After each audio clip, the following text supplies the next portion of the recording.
Hello, welcome to All Mama All Right. Starting the day off with a recording, just knowing that today is already getting a little ahead of me. Excuse me. I totally forgot. I at my appointment I got a flu shot, and might as well. They offered to stick me with the needle, and I said yes. And I forgot, and so I'm just kind of feeling bleh, and so tired. I couldn't even stay up and watch television last night on a Friday night. I was in bed way before my parents were. And and knowing that today is, we have a lot going on, to no fault of yes, to every fault of my own. And I just wanted to get a recording and to say hi to everybody before because I just know I'm going to be completely passed out by the end of the day. Excuse me, I apologize. This tickle in my throat. I swear it's not COVID. Actually, I have no idea, so I can't swear that. But you know, actually, I kind of want to talk about just that, and the reason being is because all mamas can relate. When you have a child, your the planning part of your brain, so right, left, wherever that part lives, gets enhanced to the millionth degree. Oh, hey, Maxine, what's up? My sister's dog that just walked in. And now she's slowly backing away. I know, not the best to talking. I'm gonna close the door. One sec. Swing, swing, swing, swing. Yes, that's my closing of the door noise. And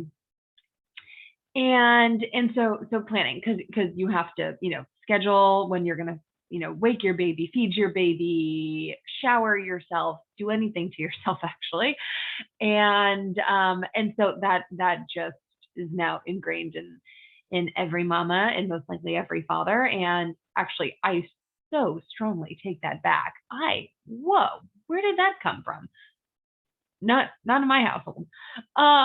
So moms, six days with moms, and and because of that, just that is another thing that we learn to manage. And I think that's maybe also where so much of the exhaustion must come from, just mentally, is now we just you have to plan. And even if you're trying not to, like, I think I'm pretty flex when it comes to doing certain things throughout the day, but I'm still kind of planning to be flexible, if that makes sense. And yeah, like, even this, like, last night, my girlfriend and I, we were trying to plan this museum date that we have. And it's at 1 o'clock. So if we wanted to meet for lunch before, we should probably meet in the city by 11:30 to give us an hour to eat, and then plenty of time to get over to the museum, find parking, get the kiddos out, probably change a diaper too. Well, zen and naps from 9:30 to 12 usually, or 10 to 12:30. And so I'd have to get her down at wake her up at like 7, to then get her down by 9, and then she'll get maybe an hour and a half in, and then I'll have the 30, and during that time I have to be completely dressed and feeding myself and showered and all that. And no, I'm not showering. I just straightened my hair. Did a little deodorant. And then wake her. You see where I'm going with this. I mean, this is just deciding. The question my friend asked was, do you want to grab lunch before the museum entry at 1? And that's another thing that just adds so much kind of pressure to scheduling, is now with certain places, you have windows, you make reservations, you have windows, and that is your window to get in because of COVID. And and also with the scheduling of today, I didn't know when I'd feed Senna. Well, to be quite honest, I was planning on just feeding her like when we're in line at the museum, or just waiting, any chance I would get, just to kind of, bust out a pouch and feed her. And then my friend made a comment that she's not going to feed her kid because of COVID. And so I'm guessing that means she's not feeding her kid, because otherwise her kids will never get fed because COVID is here to stay. But that just being out among people, and because of how it travels, not wanting, the food to get contaminated and then into our babe's mouth. And so I was like, well, shit, another thing I have to freaking think about, that I don't want to, and that makes life a little harder. And just being a pandemic parent, and it's kind of the norm. Like, I don't know any differently, being able to just freely go meet someone at a park without the basic questions being asked and answered. How do you feel? Have you been in contact with anybody who's had COVID? And let's go somewhere outside and probably only hang out for an hour or two max, and not having that freedom is something I just don't know. And because I was pregnant when freaking COVID just hit, day one of the lockdown, found out I was pregnant. So I've always been used to kind of having that planning to see people go places and do things. But it's annoying as FUCK. And it's just another layer to the planning and the organizing and the prepping and everything that mothers don't need from the first place. I wonder if there's an app. I call it patent an app to plan out a day. Like, hey, we're going to the museum at 1. You enter that. And then it says, and then I want to, and you can say what you want to do beforehand. And then it just spreads out like what your day would look like if you want to do it. Seriously, guys, this is like the best idea in the world. Okay, I'm seriously going to create this right now. It'll be called Mama All Right app. Yes. I'm off my game today. But yeah, so then the planning continues. Like, how long are we going to be at the museum? We should probably only really be inside for like an hour to an hour and a half. And then we don't want to, maybe we'll grab. So I mean, I could totally bore you with this, but I know every single one of you, the heads are moving. You're probably planning out your day right now. And it becomes a lot. And yet it kind of is, it's always going to be part of when kids start playing sports, and when you are, well, I guess the school thing comes before the sports, so I should probably throw that in and start planning carpool. I want to go straight to the fun stuff, and only wanting more kids, that plays into it too. So it's all just an adventure, and it is fun, but takes practice, just going with the flow. Because that's ultimate. I think I'm just gonna have to go with the flow today, and I'll get her up at like 11.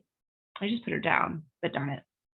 But I'll get her up at 11, and then basically Like, will I try and feed her? She just ate. I'll just, whatever. I'll throw her some Ritz crackers. Um, and heck, I think I'll just grab something that is really easy to kind of feed her while we're in the museum. And to be quite honest, this girl usually doesn't eat lunch until like 2-ish. No, that's a lie. No, sometimes like 2. Well, 1:30, depending on her sleep. But back home, she would nap from 10 to 12:30 and then get her up and then we'd leave and go to our destination.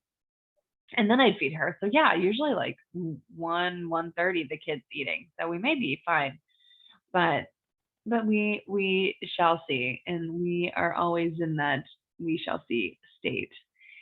And also planning with travel, man, I swear my head's gonna explode. Luckily, besides her being packed, which I'm, again, not like packed in a suitcase, but I know exactly what I'm packing clothes wise for her. Okay, let's backtrack because I'm still, figuring out from talking to other mothers what to pack in all the carry on and all that jazz. But another thing that we have to always, plan. And then, oh gosh, I mean, my mind is going a million miles an hour, and yet all I want to do is just breathe and enjoy the present moment. And sometimes that really, really feels impossible when you have a little monkey mind going a million miles an hour. But we're gonna have fun. She's gonna miss her afternoon nap, so I'm already like mentally prepped for that because after the museum we'll come home and then we're having an early dinner in Sausalito with my cousin and her family, and she has 2 kiddos, which will be so much fun. And that's another thing that I feel is really important is it's not the time is precious. It's not guaranteed. And I choose to really spend it with people who we want to. I mean, why? Because of all the planning that's needed, because of all the mental mind, waste of space that is put forth to an outing. Why spend it with someone who deep down, we all know deep down those people that we're either trying to show face to, trying to people please, and for some reason we just are hanging out with them because maybe we feel like we owe them or something. But I shouldn't. I mean, I'm just going to speak for myself, but I need to stop. And I do, there's a couple that I'm still hanging on to. And I think it's totally the people pleaser thing, or like thinking that I owe them something because they were there at one point for me. But if that were the case, I'd owe a lot of people. That's what making amends is for, right? Yes. Yeah. And so yeah, so even though, the day is busy and the planning is giving me a headache, we're gonna have a blast. And sorry, I'm staring out the window at the trees and there's birds. So I forgot that you guys were here for a second. I do appreciate that. And I do apologize that I keep saying you guys because that is a habit that I really should break. But it's just when you grow up saying something, it's going to be really hard. So I obviously mean you amazing women, mamas. If there are guys out there watching this, then hey, you guys, not sure you should be here, but unless you can relate. And I just know that, it's going to be all worth it. It's going to be all worth it today. It's going to be beautiful. Zena is going to have a freaking blast. with Marlon, with one of her best friends, and with her cousins. I mean, it's gonna be cool. It's gonna be cool. And yeah, on that note, I hope everyone is able to successfully yet messily plan their day out and leave some room for that flexibility and um, that insanity that will occur. And remember to breathe, y'all, and to be patient and scream in a pillow or out loud. You know, my daughter Zena right now is finding her voice, is what parenting books, I guess the proper term is. She is screaming her bloody head off, and does sound like bloody murder, and it is not cool. It's not cool. And twist to this. So listen to this really quickly. I know I was about to say goodbye, but one more thing. So at first we were trying not to quote unquote like dim Zena's light with her like screaming and finding her voice, that whole thing. Like she's just, you know, being expressionate, and this is how she's learning, you know, how she's communicating right now is by screaming. And then my baba said, well, you can treat it as just, it's not being respectful or courteous or kind, and love that word. So it's not being kind to others when you scream. Because would you want someone screaming in your ear, or, you know, in your bubble? And I love that, to kind of flipping it to like, how can we show kindness to others? And we do that by lowering our voice and not screaming. There's a time and place for everything, so she can scream all she wants on the playground and all that jazz. But I do love that kind of shift, and not necessarily just being no, don't, and bad and shame, shame, shame, because oh my gosh, that hurts and that goes deep, and we all know where that goes. That goes to years of therapy that is getting only more expensive.